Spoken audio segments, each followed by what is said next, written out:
Hai teman-teman pecinta bonsai, apa kabar? Selamat datang di channel Bonsai Pemula. Kembali lagi dengan saya Bowo. Teman-teman, untuk membentuk atau membuat sebuah bonsai tentunya memerlukan tahapan dan proses yang begitu panjang, tidak bisa instan. Step by step harus kita jalani. Contohnya di sebelah saya ini bahan bonsai serut. Saya tanam dari dongkelan. Jadi setelah berhasil hidup, saya tunggu sampai tunas dan cabangnya besar, kemudian saya wiring, saya arahkan. Setelah besar, saya lepas, saya potong lagi, saya tunggu besar. Ini sampai seperti ini kurang lebih sudah diwiring selama 3 kali. Ini sudah 3 kali wiring, yang atas ini, yang ini baru 2 kali wiring. Hasilnya sampai seperti ini belum jadi. Sama seperti halnya perbonsai, mereka yang saat ini sudah memiliki nama besar tentunya tidak bisa langsung jadi master. Mereka juga step by step belajarnya, mulai dari nol, pastinya juga mengalami kegagalan. Tapi apakah saya dan teman-teman di rumah bisa menjadi master atau mereka yang sudah memiliki nama besar? Belum tentu, karena proses pembelajaran dan ilmu yang didapat belum tentu sama. Jadi pada kesempatan kali ini saya akan membagikan dan membahas pengertian dan pemahaman dasar bonsai untuk teman-teman agar lebih mudah dalam menekuni hobi ini. Seperti apa penjelasannya? Ikutin terus video ini. Teman-teman, sebelum saya membahas pengertian dan pemahaman dasar bonsai, saya punya pertanyaan untuk teman-teman di rumah. Menurut teman-teman, apa arti bonsai? Tolong ditulis di kolom komentar sesuai dengan pendapat teman-teman. Kalau teman-teman nggak pengen ribet, teman-teman juga tinggal googling aja di Google, artinya seperti ini.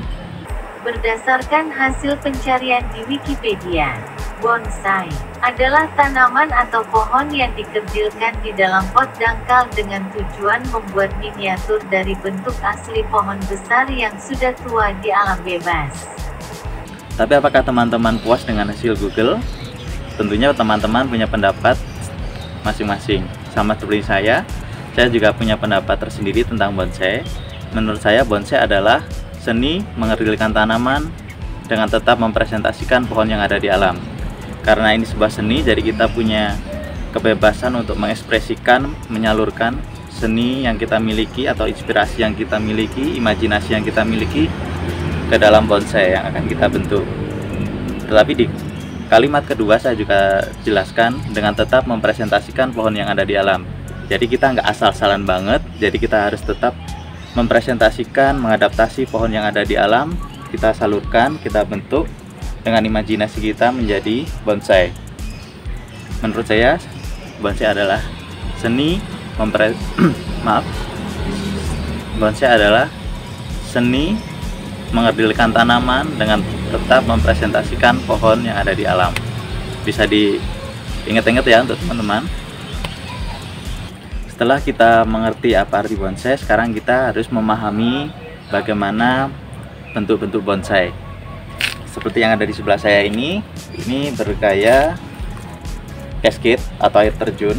Jadi mengarah ke bawah seperti ini mengadaptasi atau mempresentasikan pohon yang berada di tebing-tebing yang curam. Jadi pertumbuhannya menjulang ke bawah. Ini contohnya. Selain gaya cascade atau air terjun ini, masih banyak lagi gaya-gaya bonsai yang lain akan saya contohkan sesuai yang ada di koleksi saya. Tidak semua atau tidak selengkap yang ada karena koleksi saya terbatas, masih pemula juga. Dan kalau saya ambil contoh dari internet, saya takutnya kena hak cipta. Jadi saya contohkan yang ada di koleksi saya aja.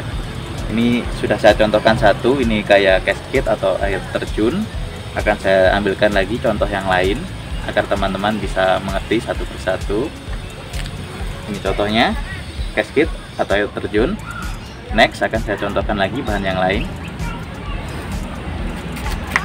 Next selanjutnya ini gaya twin. Jadi ada 2 batang yang menjulang ke atas, jadi dinamakan twin atau 2. Ini masih sama dengan bahan bonsai serut juga.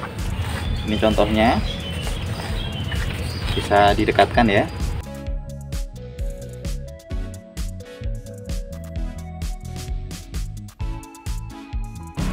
Next ke bahan yang lain. Berikutnya gaya slanting atau tertiup angin. Jadi ini mengarah ke sini semua. Contohnya ini contoh percabangannya mengarah seperti tertiup angin, jadi satu arah saja. Akan saya dekatkan.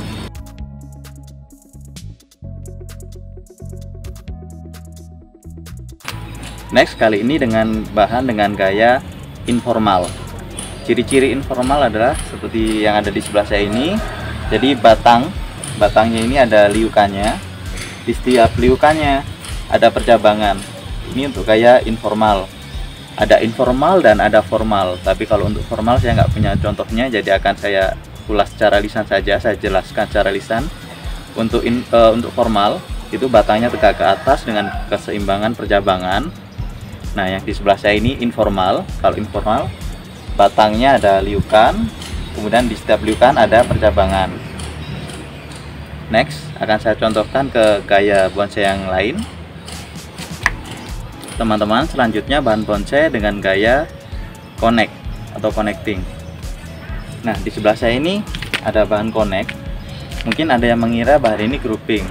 Kita harus bisa memilah antara connect dan grouping. Kalau connect, akar di dalamnya ini menyatu. Ini kebetulan akar di dalamnya menyatu. Kemudian nanti kalau ini dijadikan bahan bonsai atau dijadikan bonsai, ini nanti akan menjadi satu kesatuan untuk perantingannya. Percabangannya ini bentuknya nanti akan menjadi satu kesatuan. Berbeda dengan grouping. Kalau grouping itu pohonnya sendiri-sendiri, akarnya nggak berkaitan, akarnya tidak connect. Jadi pohonnya punya karakter sendiri-sendiri tapi ditata bersebelahan berjajar. Itu kalau untuk grouping. Kalau yang di sebelah saya ini connect. Jadi teman-teman harus tahu ya antara connect dan grouping. Kalau yang ini connect. Kemudian ada hal penting lagi yang akan saya sampaikan kepada teman-teman, yang harus teman-teman jadikan landasan atau dasar buat teman-teman dalam menekuni bonsai ini tentang keseimbangan. Keseimbangan ini sangat penting sekali. Untuk penjelasan gaya-gaya bonsai saya rasa cukup, ada beberapa, mungkin sekitar 4 atau 5 yang saya tunjukkan tadi karena nggak terlalu banyak bonsai yang saya miliki, jadi saya contohkan seadanya. Saya akan lanjutkan ke materi yang selanjutnya, yang terakhir dari saya. Pada kesempatan kali ini saya sampaikan tentang keseimbangan. Keseimbangan ini sangat penting, jadi harus teman-teman jadi acuan banget untuk keseimbangan ini. Apa yang dimaksud keseimbangan akan saya ulas secara singkat. Saya ulas singkat saja. Jadi contohnya di sebelah saya ini batang dan ini percabangan. Jadi batang dan cabang ini besarnya harus seimbang. Ada yang bilang ngepen ya. Ya, ini contoh yang belum seimbang. Jadi ini batangnya, ini cabangnya, ini harusnya yang meneruskan ke atas ini harus seimbang besarnya. Jadi ini tidak akan saya potong, ini akan saya los dulu atasnya sampai benar-benar cabangnya ini besarnya seimbang dengan batangnya.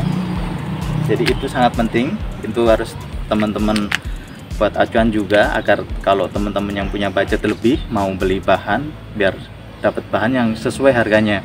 Jadi nggak asal-asalan juga nanti dikira terlihat bagus padahal keseimbangannya kurang, teman-teman dapatnya dengan harga mahal, sayang. Jadi biar teman-teman tahu juga prinsip-prinsip dasarnya, kalau mau beli bahan juga tahu gitu nanti diarahkan seperti apa, harganya sudah sesuai atau tidak, biar teman-teman juga mengerti. Bagaimana untuk teman-teman, kali ini penjelasan saya sudah memberi teman-teman gambaran atau memberi teman-teman wawasan lagi atau tidak. Semoga ini bisa menjadi ilmu baru untuk teman-teman sesama pemula. Saya juga pemula juga. Oke teman-teman, untuk video kali ini saya rasa cukup pembahasan dari saya.